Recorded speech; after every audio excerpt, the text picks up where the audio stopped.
You're tuned in to the Binge It Babe podcast with your host, me, Candace Estelle.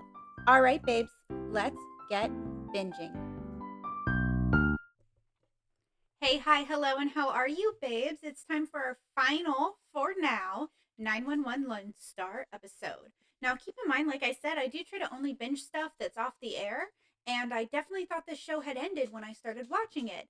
But it has not ended, and a new season, season 5, will come out probably in September. And so this is just ramping up until the new season starts.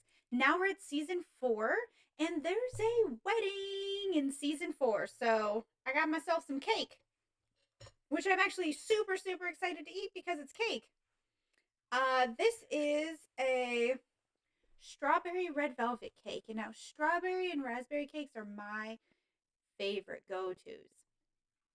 Or complete opposite, Mississippi mud pie, which is cake. I love the deep dark chocolate with the marshmallows. I was going to say mushrooms, but that's not right. And I love strawberry things. So,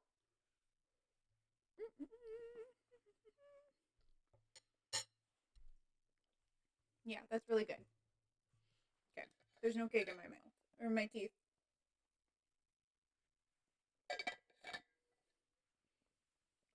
Okay, let's get rocking because I didn't really love this season as much. Actually, let me be clear. The season started out so cheesy and it kind of just colored the season for me.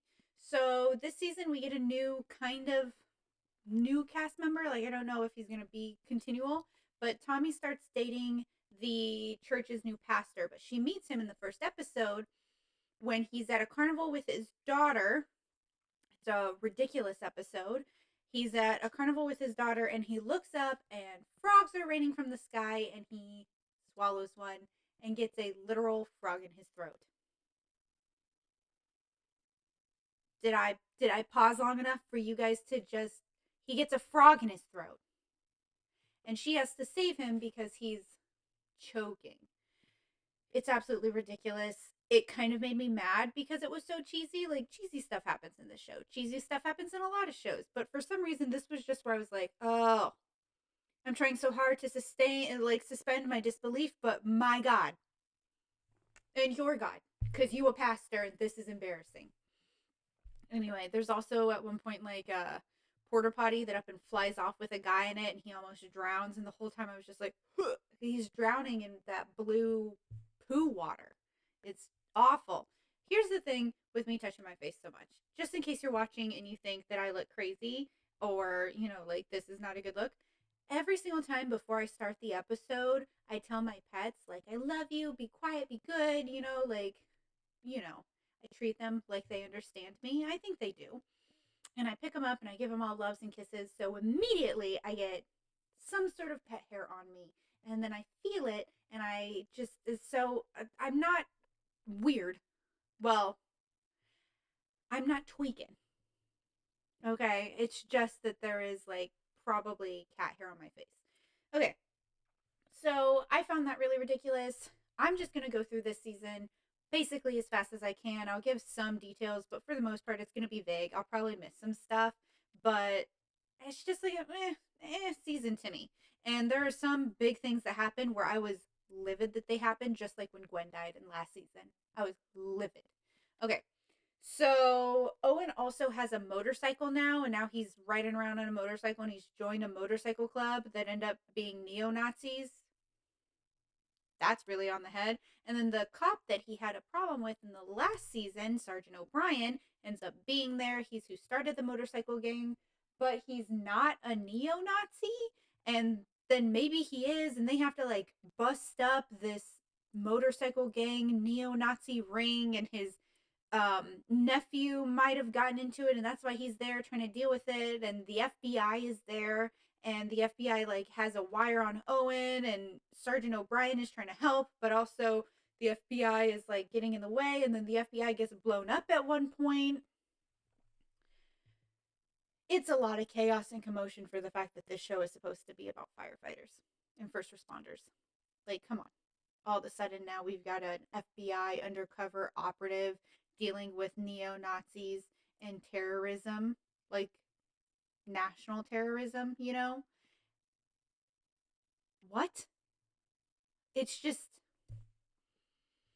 we got frogs in throats, and we've got neo-Nazi terrorists and a motorcycle club, and Owen doesn't recognize it until it becomes really obvious. It's just it's a little bit insane to me. Okay, the nephew ends up almost blowing up like a government building, and then like almost levels all of Austin, and it's just like I feel like they threw their darts at a dartboard, and the dartboard had like keywords where they're like, what's going on in the world that we could exploit to have an emotional reaction and a real bit, and they're like, oh, disease, famine, neo-Nazis, you know, they've come back. You know what can come back in style? Bell bottoms, gauchos. Okay, crazy lip glosses that change color with your mood. I'd even be okay, like that. I like some of those things, but like I'd even be okay with like puka shell necklaces making a comeback or frosted tips on men. I am not okay with the fact that neo Nazis have arose. Like, not our finest hour, America. There's a reason I don't live there right now. Anyway, moving on, because I don't feel like getting ranty pants with crazy Nazi people and their Cheeto leader. I guess I do feel like getting a little ranty pants. Okay, so that's like a big part of the first half of the season is Owen doing FBI things, but also doing his own thing, helping Sergeant O'Brien, not trusting Sergeant O'Brien, the whiplash, my God. By the way, Sergeant O'Brien, good guy. He just looks like a villain because that guy always looks like a villain. His hair is too white, like he's a towhead, but he's like 50, and his eyes are too blue, and he looks like the Aryan nation had a wet dream and he's what popped out. It's not his fault, but he does look evil. But it's not his fault. Okay, we don't hate the man. We hate the character. And we don't even hate the character because he's not actually a bad guy. I forget. Okay. TK and Carlos are engaged. It's their wedding that we're celebrating, which almost doesn't happen for some reasons. One of those reasons being Iris. And if you're like, who the effing F is Iris? By the way, last season, last episode, I cussed like a tiny sailor because I got really heated. I think I'll be able to avoid that for this episode, but last episode, obviously, I did have to mark as explicit. Because I don't really edit myself. The last episode, I didn't edit at all. So you're going to have a couple of those like long, awkward pauses, and my hair looks a little weird in one spot or whatever in this spot. I don't care. Because for me, I want it to be as organic and real as possible. But also, this episode, I will try not to say the F word 17 times in a row. Moving on. So, yes. It's a lot of the stupid FBI stuff. Tommy is, like I said, dating the pastor. Her sub story is that, like, she's dating the pastor, and then all of the church congregation starts, talking behind her back, which is pretty standard church stuff. And they're all like, oh, she must be, like, sleeping with him and blah, blah. And then he takes offense because it could really cause him issues. He had to move from his last place because of women issues with his ex-wife. And they're not sleeping together because they're not married. And I just thought, okay, that's nice and all. Don't you think God, for one, maybe has like other thoughts when it comes to like two people who are clearly not virgins, two people who have already been married, two people who already have children? Like, just have sex, okay? Grow up. You're Christian. You can just apologize later. It'll be fine. There's no repercussions here. It's not cheating. Is what it is.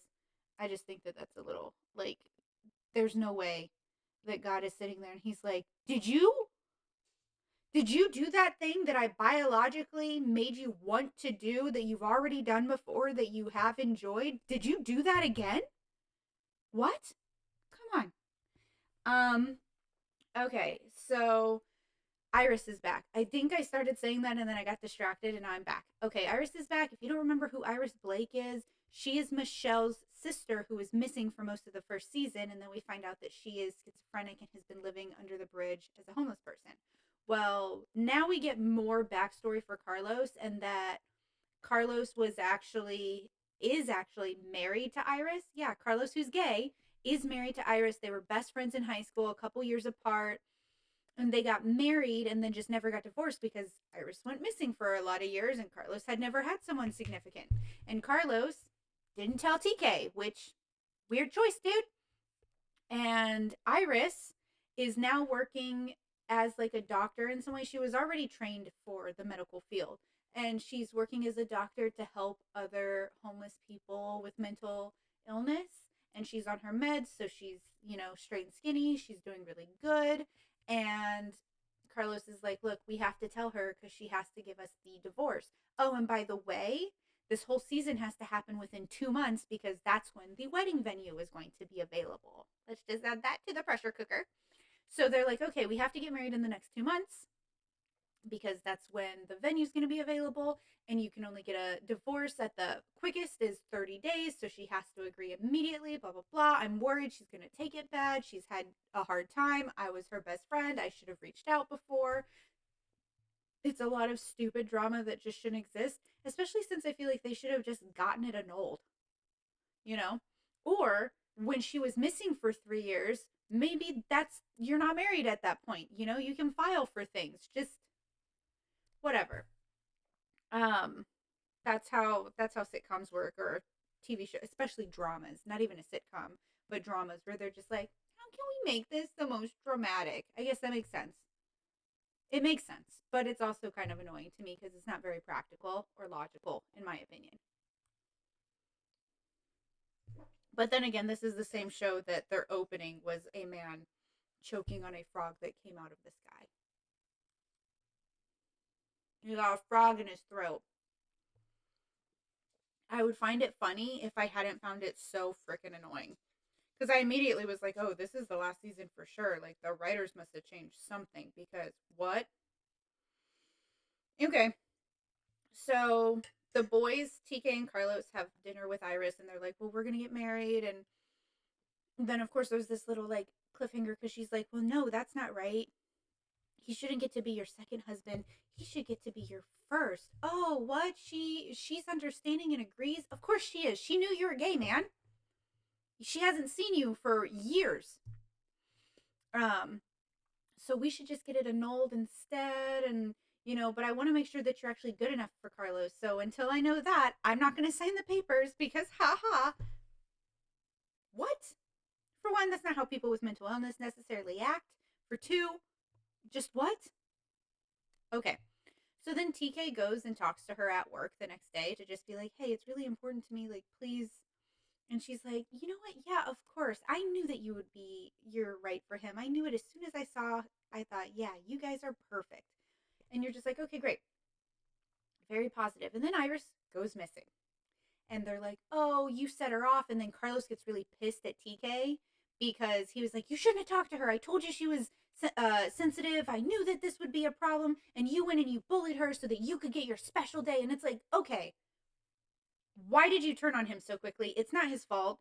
Like, chill out. She's a full grown adult. Just because you have a mental illness doesn't mean that you can't also handle things as an adult, especially if you are working as a professional in the medical field, right? That is someone who obviously makes very important decisions every single day of their professional lives. Maybe they can be trusted with something like an annulment to a husband that they haven't seen in 5 years, have never had sex with, or maybe had sex with in high school, and don't have an actual sexual or relationship, right? Romantic relationship. Come on, grow up. So Carlos is really mean to TK. TK leaves for a little bit. Carlos leaves for a little bit. And then they find Iris after a little while. She is able to find a phone and call and give enough directions where she's like, I counted for this long until they took a left or a right until this, and then it took this long from where they grabbed me. And they're able to basically pinpoint the exact neighborhood where she is, and they do find her. And they find her in a house where she's completely alone. And they're like, no one was holding her here. And she's like, I swear there was a guy here. He was here. He was holding me here. And they're like, no one was here. And because she has schizophrenia, which is another thing that was portrayed well but pisses me off IRL, that's in the real world, in real life actually, IRW, in the real world, it pisses me off, is that everyone just dismisses her. And they're like, oh, she must have had another episode. She's relapsing. We need to check on her. They're like, infantilizing her, and she's like, no, I'm not bad. And of course, just because she has the disease, then she's second guessing herself, and she's like, did I kidnap myself? Have I done this to myself? And she's beat up. She's got scratches all over the place. She's beat up. She's been missing for days. Like, she's hurt herself if this is the case. And they're like, absolutely, she did this to herself. And Carlos just doesn't believe it. Like, they're trying to say, because of the stress of you getting married and asking her for a divorce, she's gone, on a mental hiatus and she's having an episode, and it's because this set her off. Come on. She's not glass, okay? People with extreme mental illnesses, some of them, yeah, some things can be really tough. But those are not going to be the same people that get to be medical professionals and live on their own. Those are people who have to have care 24/7. She's not one of them. Just because you have a mental illness doesn't mean that you're not a capable human being, a capable adult, or someone who can take care of themselves or can handle when things are a little tough. Come on. But that's exactly how the world treats you. Where all of a sudden it's like, maybe it's just because you're so sensitive, because of all of your feelings that you have. And it's like, bro, depression doesn't stop me from understanding that this thing wasn't okay. I'm not sad because I have depression. I'm sad because the thing that just happened to me is sad. I don't have depression. I thought I did. I don't. I just had trauma. Different thing, different strokes for different folks. Anyway, so Carlos is like, I just don't believe it. She seems really good. And I'm actually going to trust her and trust my gut. And she seems good. I'm going to go check the house. And he's checking the house at night, not in his squad car, not talking to TK because he's still mad at him for the whole thing anyway, which is hypocritical and rude.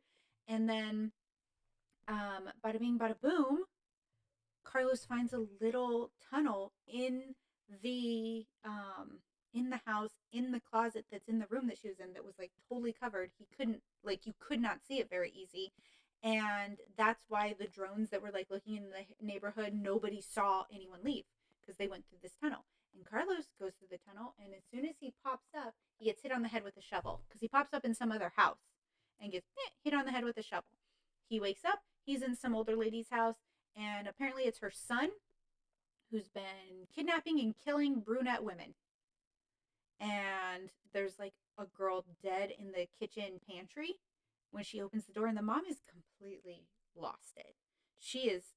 Her brain is AWOL.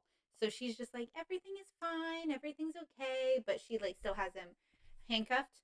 She obviously really likes the guy, but it's one of those things where it's like, that's mommy's boy, so I can't do anything about it. I can't go against him. And you're just like, you're bananas. And yes, you can. Carlos is kidnapped for several days. He almost dies because the guy shoots him up with this drug that almost kills him. Owen and TK find him, save everybody, are able to apprehend the man who's a murderer, are able to apprehend the mom, who's an assistant murderer and probably also has killed people because she has all her screws loose. And everything's okay. And of course, they're no longer fighting. Iris is, redeemed because she wasn't making it up. She didn't kidnap herself. So it's a bananas arc. It's crazy. Carlos's dad is looking for him. He's a Texas Ranger. Like, it is so intense, and it's not good. And I do believe that because of this, that his dad is just like, hey, that was really good police work, and you believed her when no one else did. You went with your guts. You're very good. You should consider being a Texas Ranger. And then Carlos is like, nah, dude, that has a lot of histories of racism against Latin people, Latins, and I don't want to be a part of that. And then his dad, who is obviously also Latin, is just like, I didn't know you were ashamed of me. And then he learns new stats about all the, diversity initiatives that his dad has been able to bring in while he's in the Texas Rangers, and he finds that really touching. And then he asks his dad to be his best man, and it's really lovely. I think it's really great because throughout the seasons, you have seen Carlos struggle with his parents and especially his dad being very bullheaded when it comes to how he is at work and how he is as a cop and a man. So, this is really lovely that they come together so well.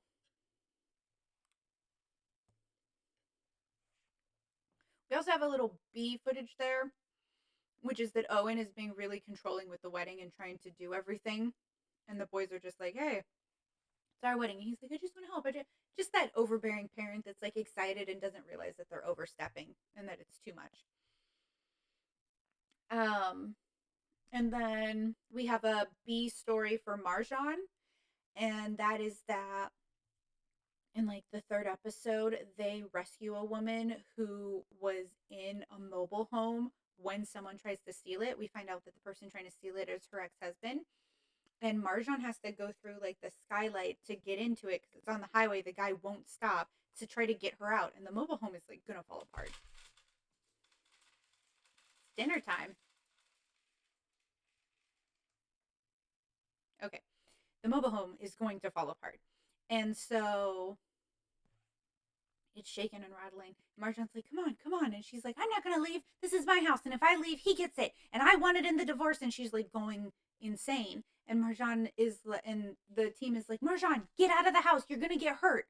And she's like, I can't get this crazy lady to agree to come with me. And then they do get her out. The house gets destroyed. But apparently, this couple decides to come back together because they're off their rockers as well. And a couple episodes later, they take Marjan to HR for having called her crazy, which is not a term that is acceptable in a lot of circles anymore. I know I still say it, but usually I try to say it with like situations or instances. I try not to label a person as crazy. It happens, but it's also something that I try to move away from. It's colloquial, I think, at this point, so it is one of those things you have to like be aware of. I say bananas a lot. Um anyway, so Marjan almost loses her job. She has to make a public apology that directs people to the people's GoFundMe's. Now, the person who ends up doing this internal HR audit is this woman who ends up dating Paul that they knew before Paul transitioned. And so they knew Paul before Paul was a man, and they still end up dating him and like being together. And I think that's really lovely. That's Paul's main B story this season. Nancy and Mateo are dating. I think that's a really lovely B story. Marjan has to deal with this one. And I feel like Marjan gets a lot of the difficult B stories. Like last season, she almost gets murdered by that cop while the ice storm is happening. She is able to save Owen. She has that B story in season 2 where some guy stops her knowing who she is because she is Instagram famous, and she's just like, all right, I gotta go. And she doesn't take any extra time to like she wasn't going to be able to go down the bridge any faster. She stops because they're waiting while the equipment is being set up. She's like, hey, yeah, follow me on Instagram. I gotta go save this guy. Bye. And that guy ends up dying. And then she gets a lot of backlash for that. Like, Marjan constantly gets really difficult sidelines or side stories. And this one, pretty bad. Because she has to apologize. And she's like, look, I sincerely apologize. I understand what I did was wrong. But I'm not going to try to use my viewers to get you guys money. And basically that's all they're doing. It's a cash grab. They realize that she's Instagram famous and they're trying to force her to use her platform to give them money. And their GoFundMe actually does end up doing well because later in the season we see that they've bought like a Maserati or something, and then they immediately get in a car accident where the car gets filled with manure and they have to go pull them out. It's hilarious karmic retribution. I just feel like really bad for Marjan. However, in this season, she also does meet a guy that could be promising. So I'm hoping next season her B stories are a lot more enjoyable. Um, Also, if you'll notice the zipper down low, and that's because this season ends in a party. So I'm partying, if you can't tell. I got my cake, I got my low zipper. It was a good time. Okay. So Let's see.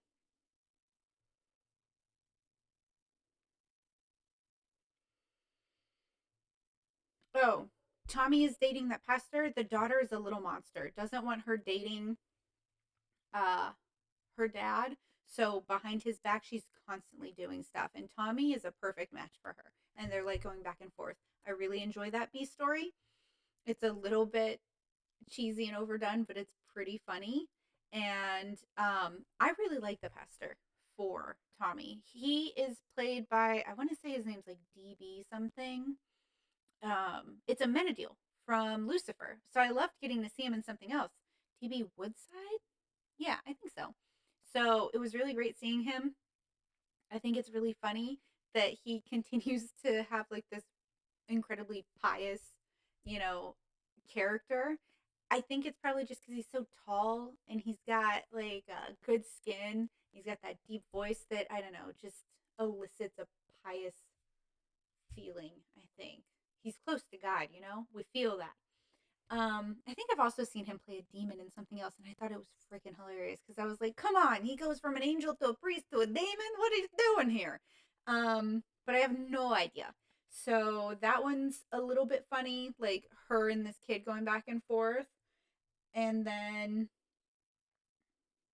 let's see. Yep, another B story from Marjan, which is that she took a road trip. On her way back on the road trip, she is being hunted by a serial killer because when she's on this road trip, she meets this couple. She helps them like change a tire or something, and then she sees them at a rest stop later. No, she doesn't. The woman thanks her and hands her a note, and it's basically like, help me. And then she follows them on the motorcycle that Owen sold to her because she's not able to work right now because of the other couple. Like, she doesn't fully apologize properly, so she loses her job for a bit. And then she's on her way home. The whole 126 is waiting for her. They've got a party set up and she doesn't show up. And it's because that lady, like, she goes to help her. The guy finds out and then he starts like hunting her down. And it's a huge big thing. I think she gets hunted down by someone else too, by like a legitimate serial killer after that. I don't know. Maybe it's the same guy. She's got crazy B stories, and like I just want her to have a nice one. Okay, so she almost gets murdered. The team is able to go out there and find her, and the whole time she's taking care of this little girl from this car accident that she was in. She's taking care of this little girl. The little girl's like, I don't think anyone else made it, blah blah blah. And at the very end of the episode, we find out that the little girl she's taking care of is herself when she was little, and that when she was little, she was in a car accident with her friend's family coming home from a soccer game because her parents were busy, and everyone in the car, so her friend and her friend's parents, everyone dies except her. The tragedy. The tragedy is just building up. Tommy's B story, aside from dating the pastor, dealing with the daughter, is also that Tommy, Nancy, and TK is that their government funded paramedic team is now going against private funded paramedics because the privates cost less money to the taxpayer. And so the government's trying to see if that's worthwhile. It's absolutely not. The care is way worse. Because like I said, they're also completely price gouging the people that go in there, and that's why it saves the taxpayers money because it just charges people themselves out the wazoo for actually taking them. And so they're going head to head. And guess who is on the for profit paramedic team? That's right, it's Coward Paramedic from the other two seasons. He shows up. There's a huge fight at one point, including some cost cutting measures that happens, and he ends up suing the private ones. So his sticklerness and his cowardice kind of comes out in a way that actually benefits the 126 paramedics, which I found really interesting. And then Wyatt and Judd are having a great relationship. Grace and the baby are having a great relationship. Judd and the baby obviously also having a good relationship. Everything's going really well. And then Wyatt decides to drop out of school and get married because he got his girlfriend pregnant, who he's very in love with. And it's like, oh my God. Oh my God. Oh, It's it's ridiculous. And then this is also the season when Owen starts dating Kendra, who is that like billionaire lady that I got confused with Catherine from last last season. Last semester, Owen's dating someone during math class and someone different during English. No, last season he was dating Catherine. This season he's dating Kendra, and he meets her at like a firefighter benefit, and then they end up hitting it off, and they're sleeping together, and then he's at her house, and they had just had sex, and then her husband walks in, and he's like, "Hey, what's up, man? No big deal." And he's like, "You're married?" And she goes, "Yeah, I thought you knew." And he was like, "How would I know that?" And she's like, "For one, his pictures are in the house. Owen just hadn't noticed because they be boning. Two, I'm famous because of my money, so I'm in society pages with my husband's name all over the place." And he was like, "I don't read society pages. Who do you think I am? Lady Crumpet?" He doesn't say that, but that's the gist. So apparently they have an open marriage, and then Owen feels really awkward about it. The guy is very territorial, even though he's like, "No, I'm totally cool with it. Enjoy my sloppy seconds." Basically, he's a total dickweed. And Kendra basically is like, the marriage is over. I'd love to get divorced, but it would cost so much and like be so bad. And then that that husband dies. He gets stuck in a cryo freezy box for rich people, and he dies. He freezes to death, and she's who finds him. And it's right after we see them kind of have a fight because he's so rude and pretends to be nice in front of people, and then behind closed doors he's just like, "I'm sure you'll enjoy that blue collar dick," or whatever he says. Apologies, penis. And she's just like, "I'm gonna go for a run." It's just so contentious. And then when she comes back, he's dead. And she calls 911. Of course, it's the 126 that has to come out. And then Paul is able to put together with his little detective-y noticing things skills that, because, oh my gosh. Okay, here we go. So the husband was rotating the wife's tires at one point when Owen was coming by to be like, "I'm not comfortable with this situation," after he had met the husband. And Owen was like, "Oh, you're rotating tires. I would assume that like people with your stature basically don't do that." And he goes, "Oh, it's the little things." And then she finds alcohol that he was going to give her for her birthday, and it was like some special something that had like a kind of, hidden meaning of like being kind of backwards. They were able to determine that the husband was not killed by Kendra, but she's a suspect for a little while. And then we find out that her first husband died by accident. And so it makes her look hella guilty. She's not in either case. And so they find out that he accidentally poisoned himself while he was in his greenhouse. Like, he, because they noticed his dog gets really lethargic, and it's because he had the poison on his hand and he pets the dog, and it kind of took a while to seep into his dog's skin. Whereas for him, it was direct contact instead of on the fur. So the dog gets a little lethargic. They're able to test that poison, and then they're like, "Oh my gosh, was he poisoned?" Blah blah blah. They figure that out. And they think it's a total accident. And then Paul's putting it together, and he's like, "Why would he get her this birthday present this early, blah blah blah." Like he's putting it together, and we figure out the husband was using the poison from the greenhouse chemicals. He was going to poison Kendra so that he could take her riches and get out of the marriage. Okay. Like, what a crazy way to behave. See? Um so but the problem is that he accidentally like spilled it on his own skin, which basically rendered him kind of paralyzed while he was in the cryo chamber. He had disabled the emergency shut off on the cryo chamber because he knew better, and he froze himself to death because it didn't shut off. He couldn't get out because he was like paralyzed, so he froze to death. And then Paul calls Owen to be like, "Hey, that alcohol, don't drink it." And they had both just drank it and then almost die, basically. So that was insane. Insanity. And then we've got an episode that deals with black market organ selling And the girl, I think the girl is black, and so the cops are like, she probably did it for a quick buck, and they're trying to charge her even though her organ was stolen. They're trying to pretend like she did it on purpose because she got paid 2 grand, which, come on, that's nothing for an organ. And then that also shows these, like, it was like a criminal, yeah, like a criminal ring. I don't know. It was insanity. Like, they do a lot of cop stuff for the fact that no one except Carlos and his dad are cops. Then,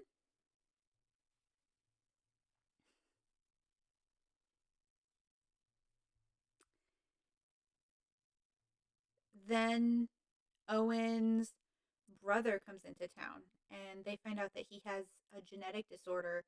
The dad had it, but it presented way later in life. It's presenting very early for him, and it's genetic on the dad's side. So Owen has to get checked to see if he has it. And if he has it, TK will also have it because that's how it passes down son to son. Or, like, TK would probably have it, and then he needs to get tested. I don't remember what the disorder is, but he basically. Oh, you know what? I do know what it is because it's what 13 gets in House MD. It's oh, Huntington's chorea. That's what he gets. And it's genetic. And he's like, well, maybe it's your mom that had it. And he goes, it's not, it's dad. And he goes, okay. So his brother's there, gives him that information. He's there to just also hang out and meet TK and, like, become a part of the family because now that he knows about Owen and he wants to be a part of it. And so Owen goes and gets tested, and it takes the whole episode, of course, for us to find out that Owen doesn't have it, which means TK does not have it. So that's all good. But the brother does, and then the brother's like, "Hey, then could you kill me?" And then Owen's like, "What?" And so basically, his brother is like, "Look, I'm losing control of my body. I'm losing, my faculties. I'm getting worse, and I'm getting worse way quicker than, like, it didn't affect dad until much later in his life. It's affecting me now, and I don't want my family to see me do this. Can you please kill me after TK's wedding? I want us all to be here so we can do something together as a family, and I want their last memories of me to be me like this and not me incredibly sick and then them having to find me dead."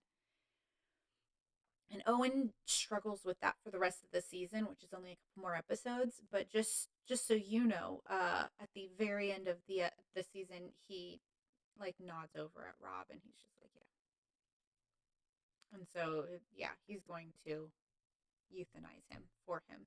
And his brother looks really thankful. And it's one of those things that makes me really wish that people had autonomy when it came to that, where they don't have to do suicide, but they could do doctor assisted suicide in some way, euthanasia, which is illegal in a lot of states still.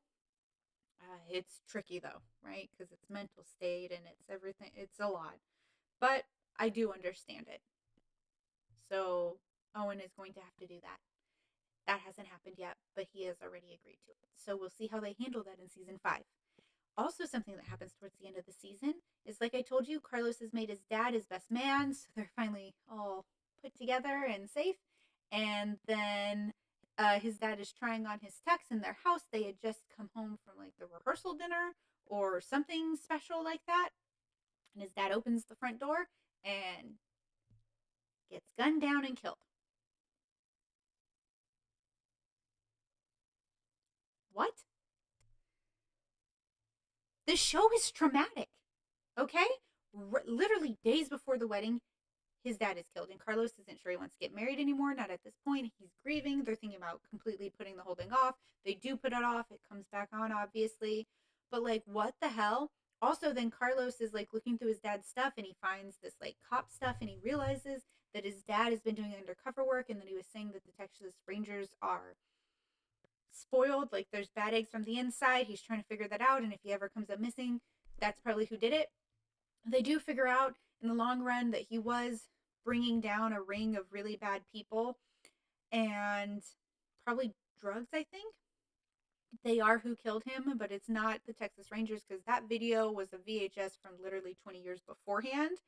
And so they are able to find the killer, take care of all of that, but it's harrowing for a whole episode. So a full hour where you're just like, ah! There's the funeral. It's traumatizing. I hated the storyline. It's worse than Gwen dying. It's worse than Charles dying. And I don't understand why that's how we have to end or almost end every single season. What is that about?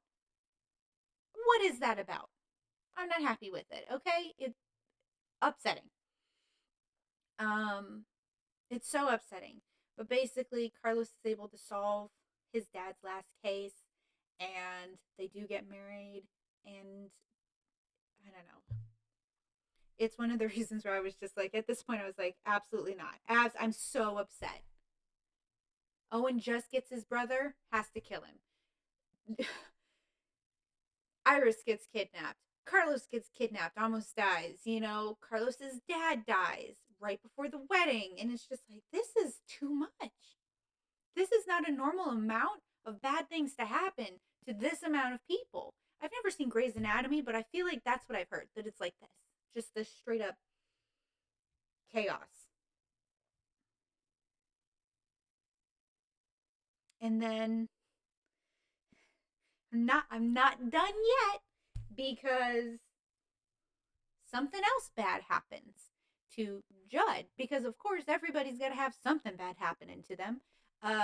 Judd and Wyatt are together, and Wyatt gets into some sort of accident and almost dies and loses the use of his legs. He's almost completely paralyzed.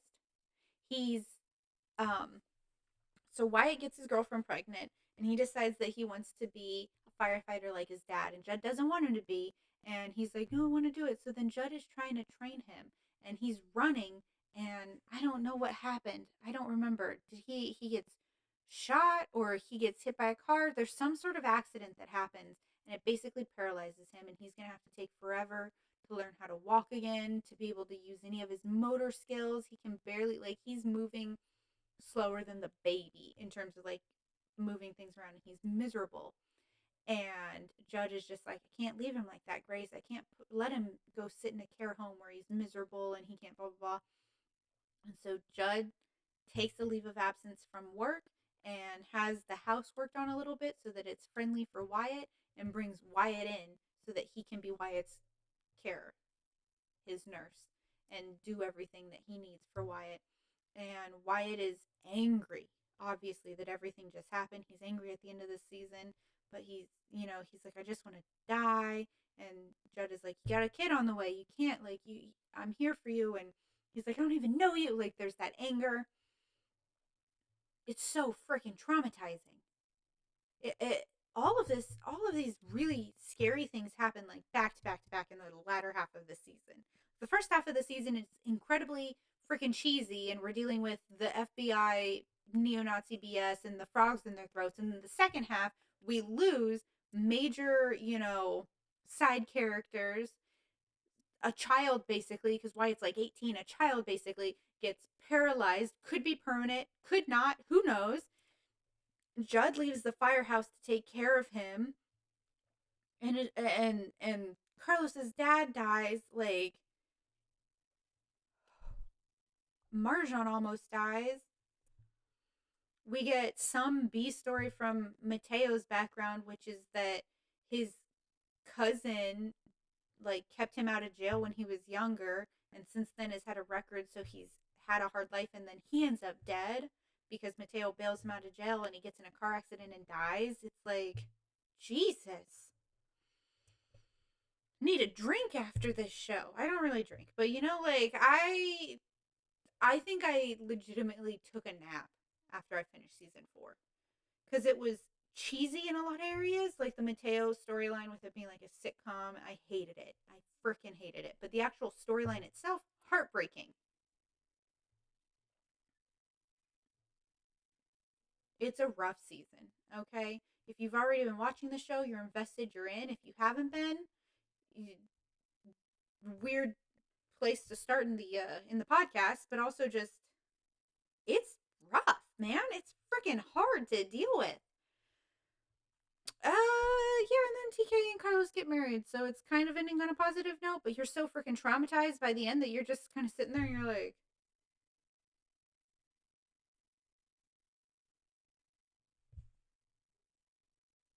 season 4,